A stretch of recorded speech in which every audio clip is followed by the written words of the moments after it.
Assalamualaikum warahmatullahi wabarakatuh. Selamat datang rekan-rekan perencana, para praktisi, dan juga akademisi. Kali ini kita akan langsung menyelami inti dari persoalan yang membentuk setiap jengkal pembangunan di negeri kita, penataan ruang. Ini bukan sekedar soal teknis loh, ini adalah seni untuk bisa dibilang menggambar takdir bangsa kita. Sebuah kalimat yang sangat mendasar ya. Coba deh kita renungkan sejenak. Setiap garis yang kita goreskan di atas sebuah peta itu sebetulnya bukan cuma batas administrasi, itu adalah garis yang menentukan kemana air mengalir, kemana modal berputar, dan pada akhirnya, ya, kemana kehidupan jutaan manusia akan bergerak. Nah, inilah esensi dari obrolan kita kali ini. Jadi apa sih sebetulnya arti dari garis kehidupan tadi? Ini adalah sebuah penegasan bahwa tata ruang itu ya jauh lebih dari sekedar gambar teknis di atas kertas. Di balik setiap warna zona yang kita lihat, ada pertaruhan sosial, ada pertaruhan ekonomi, bahkan politik. Satu garis sederhana aja, itu bisa menentukan nasib nilai properti, akses warga ke ruang hijau, atau bahkan bisa memicu konflik agraria yang berkepanjangan.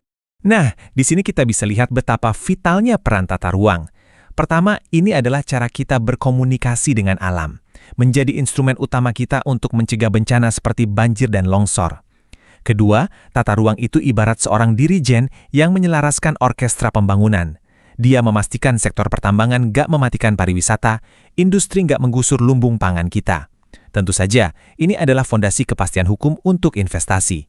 Dan yang paling penting, ya tata ruang itu adalah panggung di mana seluruh drama kehidupan sosial dan ekonomi kita berlangsung. Oke, sebagai arsitek masa depan, kita tentu nggak bekerja dengan tangan kosong kan? Kita dibekali seperangkat instrumen yang presisi dan juga kuat.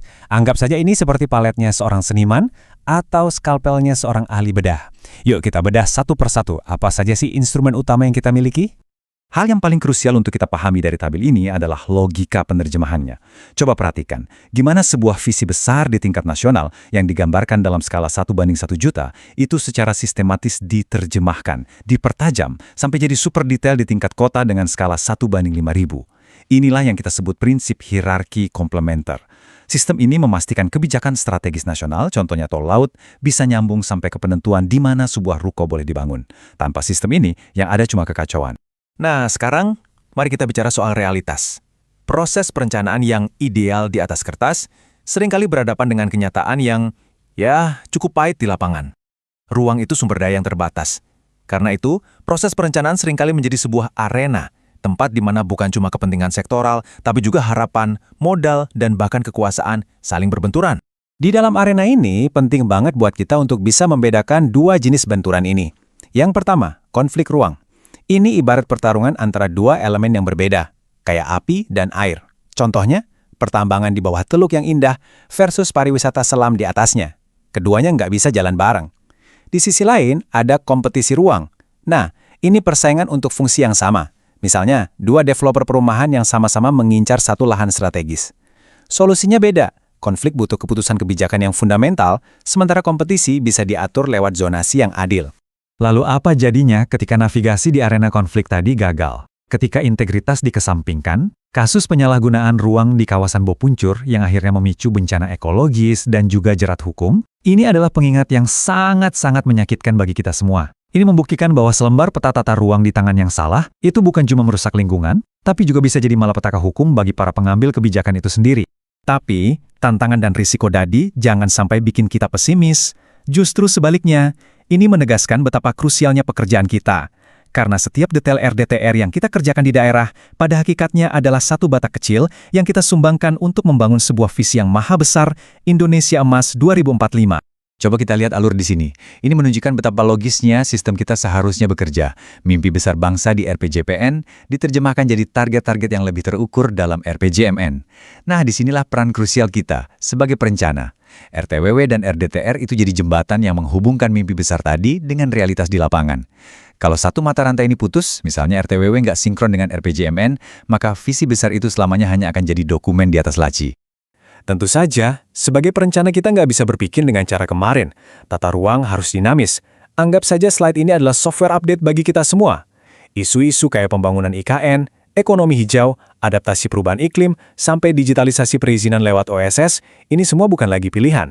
Ini adalah sebuah keharusan yang wajib terintegrasi dalam setiap produk perencanaan kita hari ini. Oke, setelah kita membahas apa dan bagaimana, sekarang kita sampai pada pertanyaan yang paling penting, siapa dan mengapa. Pada akhirnya semua ini kembali ke pundak kita, para perencana. Profesi ini saya yakin lebih dari sekedar pekerjaan. Ini adalah sebuah amanah, sebuah mandat untuk menjaga ruang hidup kita bersama. Dan untuk menjalankan amanah itu dengan baik, ada satu mantra sakti yang harus selalu kita pegang erat. KISS, koordinasi, integrasi, sinkronisasi, dan sinergi. Ini bukan sekedar jargon birokrasi ya, ini adalah senjata kita untuk meruntuhkan tembok-tembok ego sektoral. Dengan sinergi, 2 ditambah 2 itu hasilnya bukan 4, tapi bisa jadi 5, bahkan 10, karena semua kekuatan bergerak ke arah yang sama. Izinkan saya menutup dengan kutipan ini. Akurasi data dan ketajaman analisis itu wajib hukumnya. Itu adalah dasar keilmuan kita. Tapi, di atas semua itu ada satu hal yang membedakan seorang teknokrat dengan seorang perencana sejati, yaitu niat yang jujur. Karena pada akhirnya, perencanaan adalah tentang melayani.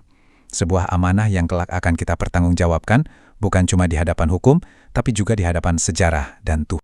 Maka, pertanyaan terakhir untuk kita renungkan bersama adalah, dengan pena dan kuasa yang ada di tangan kita hari ini, garis kehidupan seperti apa yang sedang kita gambar untuk anak cucu kita? Semoga setiap goresan kita menjadi warisan kebaikan. Terima kasih. Wassalamualaikum warahmatullahi wabarakatuh.